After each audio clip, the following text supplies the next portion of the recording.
Welcome to the show that looks at truth, fiction, and reality with a smirk.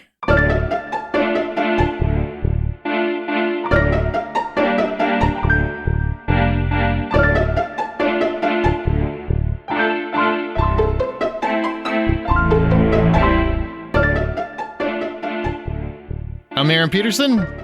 I'm Amanda Sink. And I'm Zack Parkerson. Whoever that is. Each week, one of our hosts introduces an original story, which we then use as a springboard for a spirited and lighthearted discussion, whatever the moral or theme is. And yeah, Zack wasn't here for a couple episodes, so welcome back. Yeah, special guest Zack Parkerson appearing. Thanks for having me. On your own show. How's that feel? It feels pretty good. You know, it's like Matt Ryan of Legends of Tomorrow. Every episode it starts with special appearance by Matt Ryan. It almost feels like this is a part-time gig for you. You're the only person that even understood that reference. Surely somebody else watches DC's Legends of Tomorrow. Yeah, surely. Surely. Did you happen to listen to Brian as he filled in for you? Took your seat? Well, actually, he took both your seats at one point. Yeah, he's fairly mediocre podcaster, but he'll learn as he goes. Wow. He's a solid start. Don't worry, he won't listen. No, there's no way Brian's listening to this. He's not listening. Unless we start talking about football, he might pop in. Hey, what's going on? What? So let's start talking a southern twang. That'll get him. Yeah, that's what I'm going to do for the rest of this episode. All right, y'all. I want to talk like Please Tiger don't. King. That his whole episode. Hot damn Carol Baskins. Oh, who's sick of hearing about that guy right now? Am I the only person who hasn't watched that thing? Yes. I think so. Yeah. Shame on you. Wow, it's that good, huh? I wouldn't. You're go that missing far. out on some quality memes. Yeah. I feel like I still understand the context of the memes. Quality. Yeah, I would agree, man.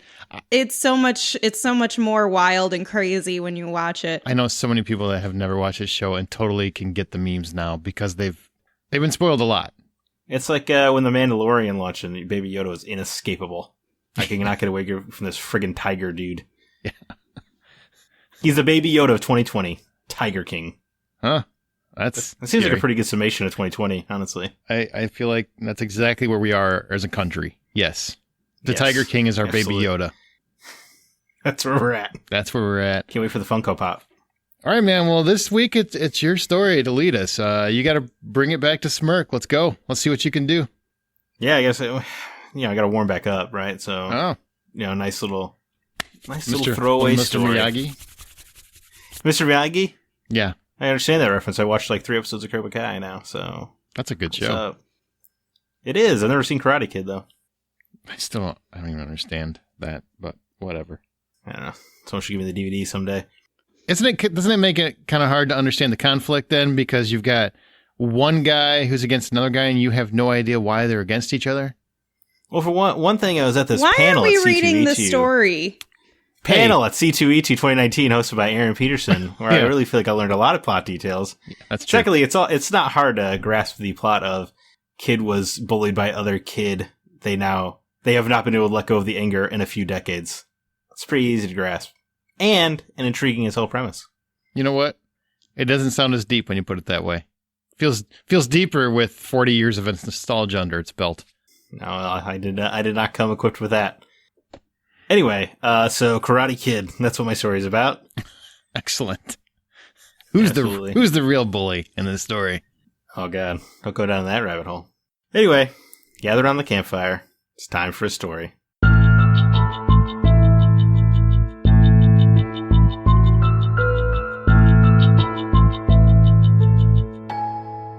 Chase had only lived in his new apartment maybe 2 weeks or so.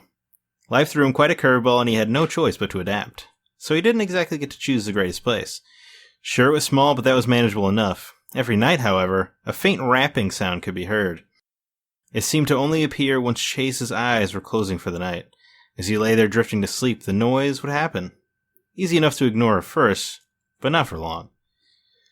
One cold and rainy night, Chase finally tried tracking down this abominable noise. During his evening exploration, it was easy to deduce the noise came from the kitchen. Attributing the noise to a leaky faucet, Chase attempted opening the cupboard underneath the sink, but it wouldn't budge. Pull as strong as he might, the cupboard door simply wouldn't open. He decided the best course of action was to ignore the sound for the night and call the landlord about it in the morning. Surely if the cupboard was sealed, it had to be for a reason. Chase's landlord proved just as unreliable as most landlords when he got nothing but an answering machine. Left with no choice, he went through the day ready to ignore the noise once more. He even prepared himself with a nice new pair of headphones. But this night had a fun twist for poor Chase. The rapping sound had grown louder into a very obvious knocking. Chase sprang up from bed. He pulled, tugged, and kicked at the cupboard door to no result. He grabbed a kitchen knife to try to pry at the opening, but nothing. The knocking turned into begging. The noise was getting louder and louder. It was obviously no dripped, but maybe it was a trapped animal. Chase began punching and screaming at the door, overcome with an anger and determination foreign to him. The punching led way to the door cracking, so Chase kept at it. His knuckles cracked and tore just as the door did, but there was no stopping him now. There was a curiosity, a hunger for knowledge he had never experienced before. What manner of creature could be under there? Finally, with blood staining the wood and trickling down his knuckles and hands, he got through. He tore the door apart, forcing an opening. He could finally get a glimpse inside. What he saw was indescribable. A creature so foreign and unfamiliar, Chase's feeble human mind couldn't comprehend what it was seeing. A shivering puff of black smoke, a cloud of hatred and despair, and at the center of it, a small metallic mass. Every dark thought Chase had ever had was at the forefront of his mind. Murder, hatred, bigotry, rape, suicide, it produced in him euphoric joy. He stared at it for what felt like hours, but was only in reality seconds. And then his mind broke. When he was finally found, some 6 days later, he was found staring into that cupboard under the sink, surrounded by blood and wood, muttering only one phrase, "For the black." I have no idea what just happened. I don't either. Yeah, man. There you go. Can I get a plot summary? I don't know. Have you read Lovecraft? Yeah, I've read Lovecraft, short so story. it's very obscure then. Yeah, it's an eldritch horror under the sink. That's gonna, give it away, I guess. Oh, there we go. Why don't we explain that for the simpletons like us? The great cosmic horrors as laid out in the fiction of H.P. Lovecraft were creatures, Cthulhu, I guess, is the most common one, but they were so incomprehensible to the human mind that to often just look upon them would produce in the viewer insanity. Oh, okay. So he was scared to death. Because your mind literally cannot comprehend the impossibility of what's laying before you. Okay. All right. I'm with you. Didn't realize you guys didn't like Lovecraft. No, I like Lovecraft. It's just a complicated story. I was just trying to understand it. I was trying to ascertain what happened to the man. He cracked. Ascertain is my favorite word. Fun fact. He did Okay. crack, yes. Is it really? Ascertain's a great word. I'm glad that I could ascertain that. Look at you go. All right, what do you guys think the moral of the story is? Close your eyes. Stop facing your fears. Look away. Hide. There you go. Yeah, stop Run. facing your fears. That's my moral. Run. It always pays to run away. Be a coward. That's the moral. Maybe something about how, I don't know, I feel like it's something about how your brain your mind can protect you from your worst fears. No matter how strong you think you are, there's always something stronger. I like that. This is just a fun Parkinson way to get to adapting to your new home. That's the moral of the story. Of course it is. But it needed an eldritch terror at the end of it, Obviously. That's what I think was missing. Yeah. You had to add that dark tone. It was really just going to be a story where he found bugs or something under the cupboard. But I was like, oh, this will be much more fun if it's an inhuman abomination. Also, thank you for not doing that. Yeah, bugs. Yeah. Ew. Gross. I don't like them. Much worse than the great cosmic terror. Yep. Well, hey, the first question I wanted to ask you was, have you ever found a crazy, fun surprise in your new home? Crazy fun surprise. Yeah. A hidden room. Wouldn't that be fun? I found out that you need a sump pump if you have a hole in your basement. Nobody told me that. That was fun. And it was a surprise. Is that poopy? Is it a poopy surprise? No, it's water. It's a wet basement surprise. It means you get a wet basement if you don't get that water out. You got to get a sump pump, so it pumps the water out when it rains hard. I didn't know that. I'm not entirely sure. Not entirely sure what a sub pump is until now. Yeah. What's the thing with where does all your poop go? What is that called? That's the toilet. And that goes through a The pipe. sewage? And then goes in the sewage. All right. Okay. Well, I'm glad you understand ascertain, but how basic plumbing works eludes you. No, I understand that. I thought there was a term for a tank some people have in their backyard. I guess not. Well, I'm sure there are, but I don't have one. He has public sewage. Maybe, man, that would be a surprise if I went outside and there was a giant tank, and I'm like, what the hell's in there? Poo. It's the poo tank. That's a Joe Dirt surprise. Yeah. Oh, the poo tank. I'm trying to think. I've lived in a few houses. I'm trying to think of the coolest surprise. Oh, I have a good one. Okay. It doesn't have to be cool. It doesn't have to be cool. Just crazy. Oh, it is, because I can't think of anything terrible that's happened. Wow, that's a great life you've lived.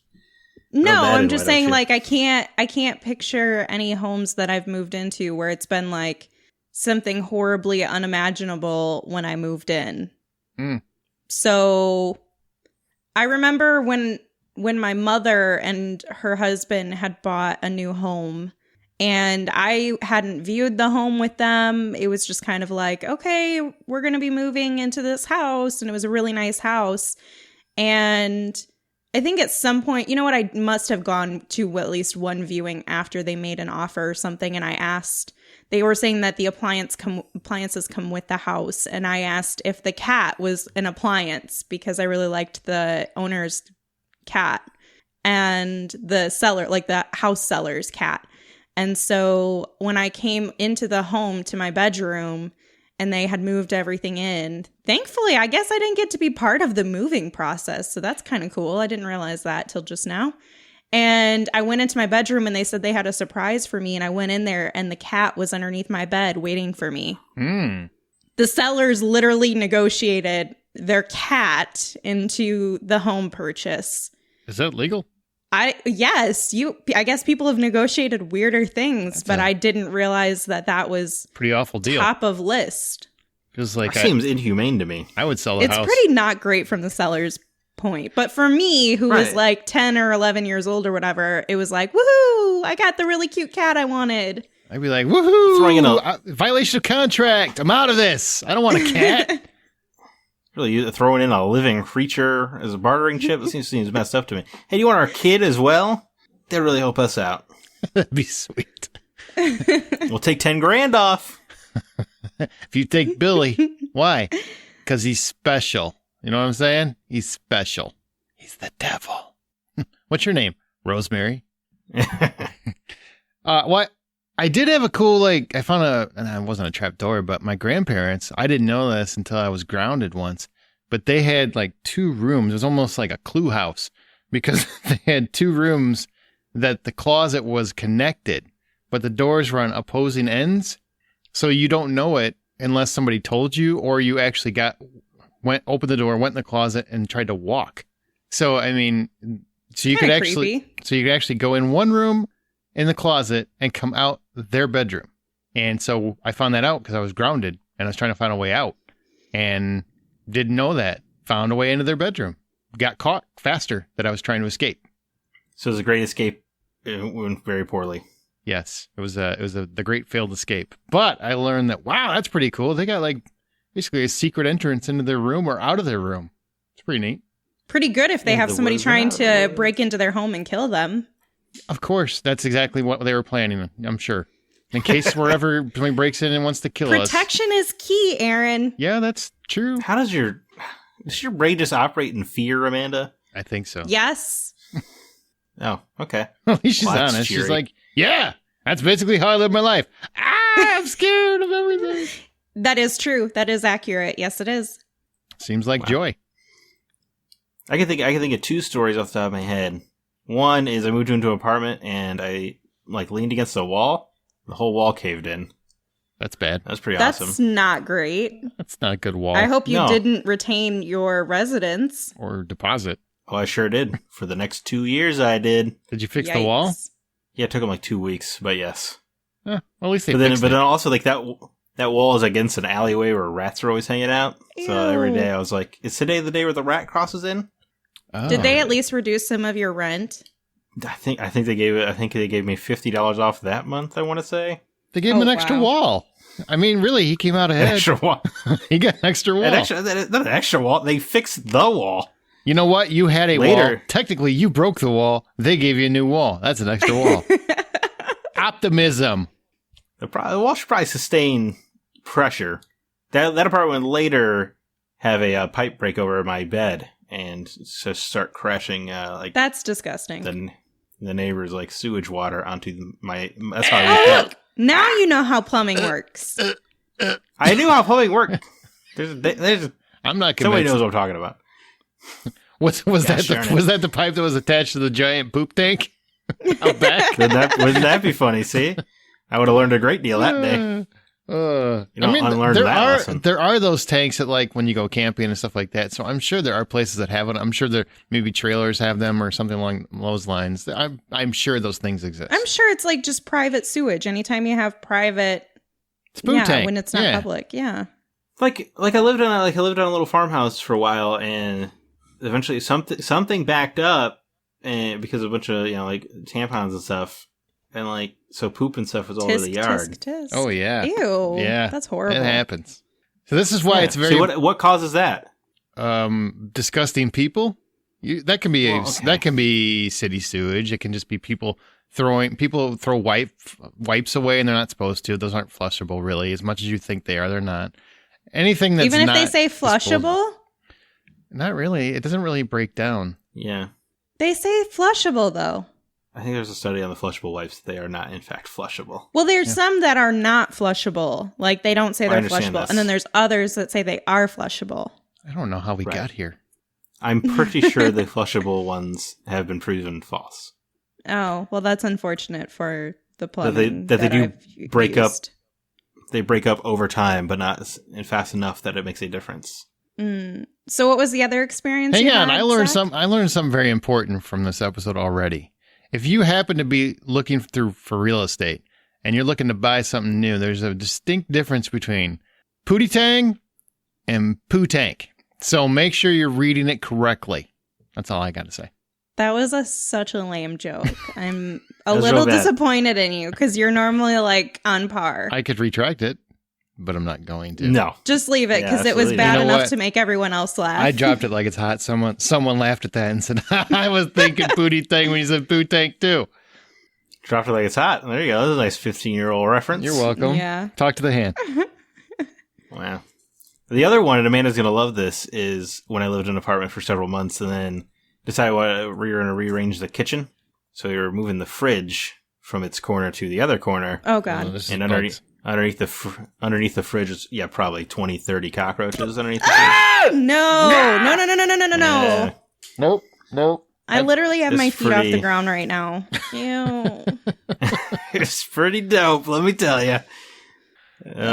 Did you move? I'd need dope Please to tell get me out you of that. moved.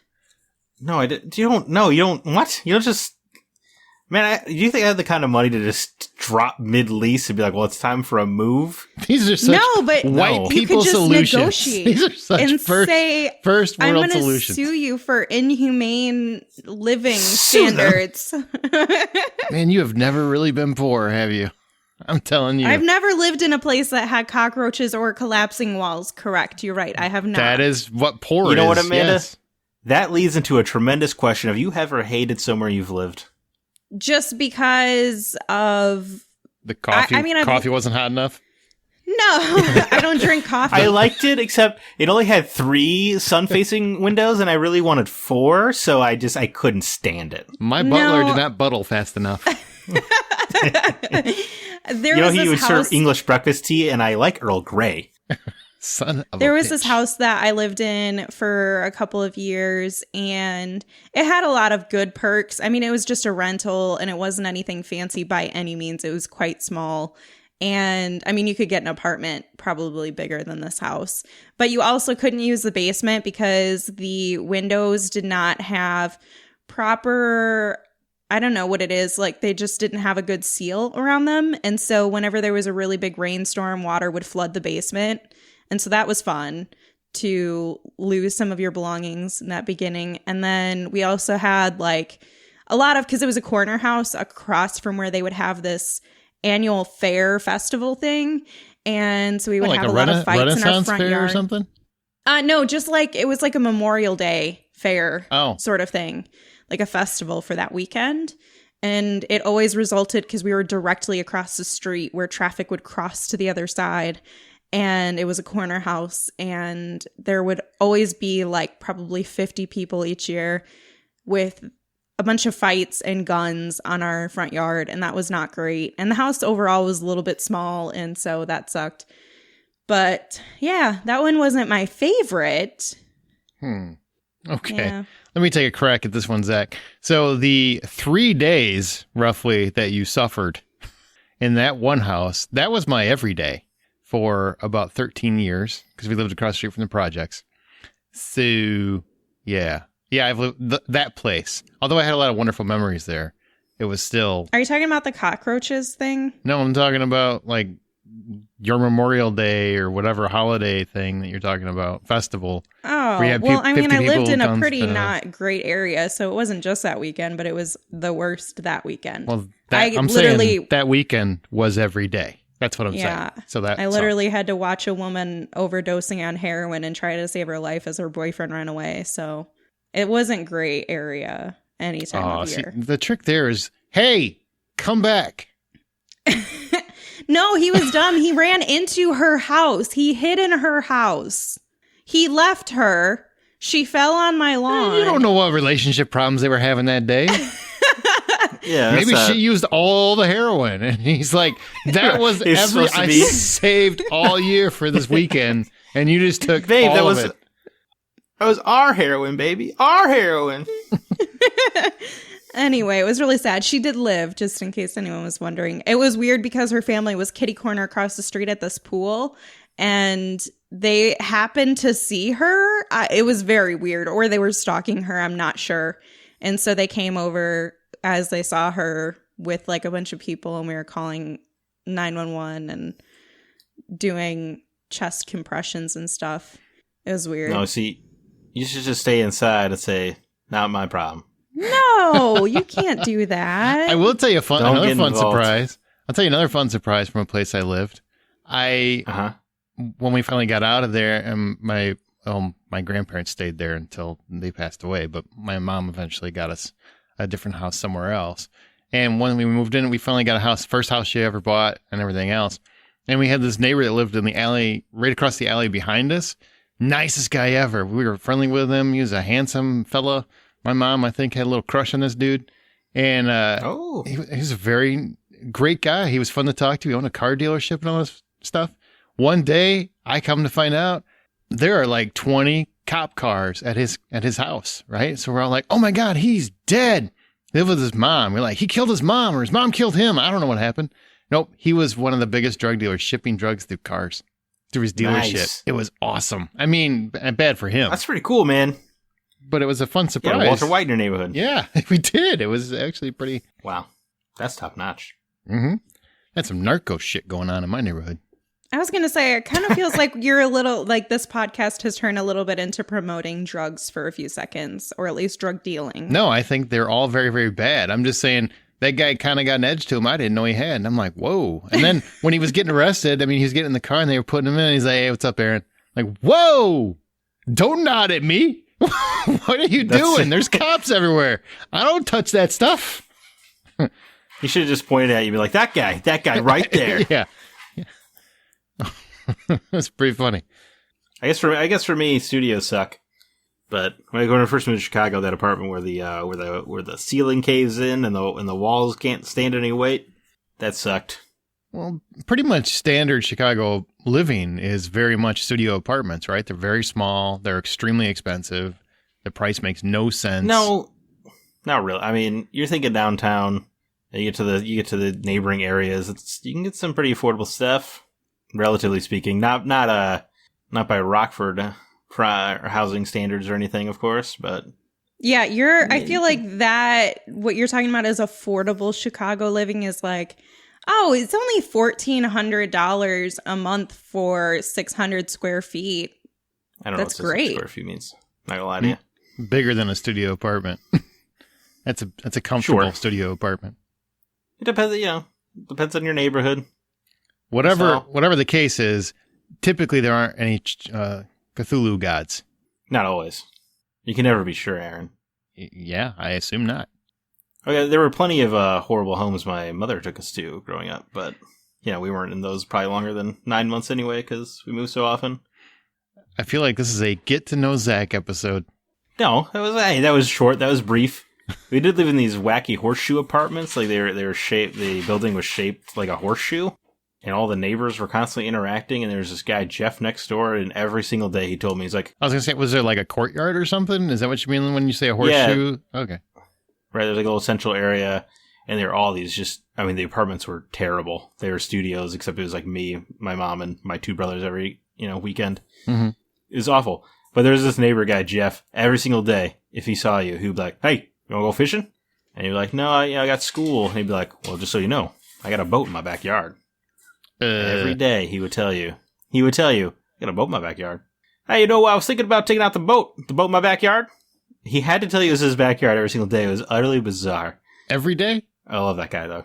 Every time I interacted with old Jeff, he mentioned the boat in his backyard. You ever check any of the local county offender lists just to see if old Jeff popped up? We actually did go out with him one day. The boat did work. I bet it did. Did all three of you go at the same time? You said you and your brothers? Yeah, there's power in numbers. Yeah. He's like, well, I can't take all three of them. I guess we're going for a ride. I guess we're actually going fishing. Man. Oh, yeah, that was funny. I was using that boat as bait, but now I got to buy some. How do you find joy in the spaces that you hate? Do you make it your own, even if it's too tiny? Do you board up the windows to feel safe? Oh, Amanda? Well, I'm in a pretty not great area now, but the home itself is not that bad. I think it's about the people that you're with and just making the best of it.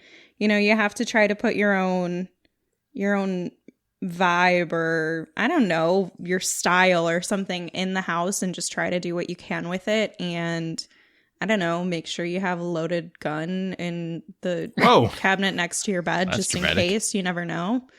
Well, I learned Amanda's stance on gun ownership just now. Yeah. Well, that's not my stance, but here we are. But that doesn't make any sense. Continue. I'm against owning guns. However, I do have a loaded one in my drawer. Just in case any of you podcast listeners are getting handsy.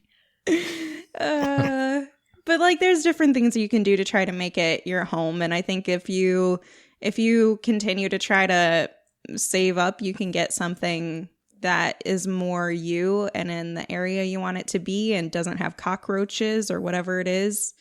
Obviously takes a lot of work to get there, but I don't know. I think there's ways of making it your own. Yeah, let's see. I had to do that a lot, and you just make the best out of it. Really. That's what you do. Find people that you can count on. Walk like you own the place, because that matters in bad neighborhoods. Or just don't walk outside very often. That's what I do. No, that'll actually get you mugged faster. So great. Thank you. Made stop living in fear, man. That's not good. You know who people target? People that aren't walking outside very often. Women. No, it's just people they perceive as weak. So those are little things. And if you live in a small concentrated space, you just got to make the best of it and always be trying to find a way out of it. That's really all you can do. Our thanks to the advice is going to help me through the next few months. When you grow up poor, or where you are poor, you learn very fast that things don't matter. You don't need stuff. And you can make the best. That's where I always used my imagination as a kid, because I didn't have anything. So it was paper, pen, and I could draw, I could write, do things with your mind. Take your mind, put your mind in a different place. That's why I love movies so much. Escape reality. Yeah, it's good. Yeah, video games are great. Meditate. You can meditate whenever you're feeling overwhelmed. Have you ever tried it? I don't want to hear you talk negative if you haven't tried it. Okay. I have tried meditating. Meditating is only, I feel like, ever made me just get trapped in my head faster. I would agree with that. Well, then you're not clearing your mind, because the whole point is that you're not in your thoughts. I am incapable of this. It's not for everybody. Have you ever tried drugs? I'm not suggesting it. I'm just asking. Like heroin? You do know somebody who can give me some heroin. So that's good. I wouldn't say that I know them. Well, that's good, because that would be held against you in court. I wouldn't say I knew him either. Accomplice. I don't. Smart. Plead the fifth. No, I've never tried drugs. It was just a joke, but you drink, and so that doesn't help anything. I was just going to make a joke that it did, and then I realized it doesn't help. It's probably the wrong advice. It is. You know, I don't drink as much as I did a few years ago. Maybe I should start drinking heavily again. Thanks, Amanda. Maybe Appreciate you that. should not do that, though. Words of wisdom. Do you guys think the story was truth or fiction? Fiction. Very fiction, like so fiction. Well, the joke's on you because it's fiction. Yeah. That would be weird. Chase would tell you it's truth. How could you prove Gotcha. this? So is he dead in your story? He's dead, right? No, in my story, he's going to go to the old Arkham Asylum, the original Lovecraft Arkham Asylum. Oh. And he's going to stare at the wall saying for the black until he dies. So he's just comatose, essentially. Yes. Interesting. He's been broken. There are no happy endings here. What's the title of your story? For the black. Ah. I never wanted it. It's poetry, you see. It rhymes. Just get that. It's like Game of Thrones. I didn't want it. For the black. I never wanted it. No? All right. Game of Thrones. I've never seen anything culturally die faster. Wow. All right. Well, as our show goes, our listener will occasionally pick listener stories to read and discuss on Smirk. If you'd like a chance to have yours, write email to mystory@smirkpodcast.com. Zach, thanks for coming back and bringing us a joy buzzer of a story. Yeah, man. That's I was noticing a distinct lack of insanity and death while I was gone, so I had to return. There was a whole thing that I feel like we didn't even touch on, which is how can living in squalor or living in fear, living in whatever situation where we're not comfortable and we're not happy, I guess is the term, how it affects you psychologically and can break you mentally. Because, that is the one thing, like when you grow up in poor communities, you find very often, a lot of people are like, just work harder and you'll get out of there. Man, you don't realize how much a lot of living in that world can bring you down and mentally just make you so you cannot compete in the regular world. I mean, there's a lot to talk about there too. Maybe a whole other episode someday on that. Your environment is beating you down. Mm-hmm. And you're surrounded by a bunch of people who have probably already given up. So you're like, yeah, what's the point? Oh yeah. Escalates quickly. And oftentimes just pull at you and keep you down every time you're trying to get up. It's very easy to stay there when you are in those communities. It's very easy for people that have never lived that life to lecture people how they should get out of that life, which is, I always find ironic. Yes, because they've never had to. Yeah. They have no experience with it. I still remember I had family members that were upset at me when I became a manager. What? Selling out to the man? I was better than them. That's what they, no, you think you're better than us now? Absurdity. No, well, that's a good mindset to have, ain't it? More pairs of pants. I can afford those. No, you buy 2 pairs of pants, okay? And that's all you need for the entire duration. You wait for one of them to wear out, then you buy a new pair of pants. Wow, that's gross. All right. That's all you need in life.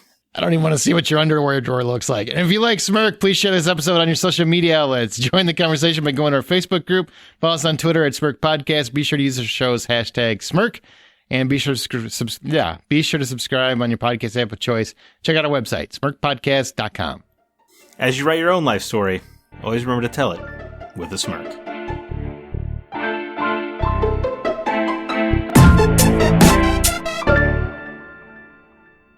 There's like no joy in that story at all. That guy is just mentally just broken like he was married.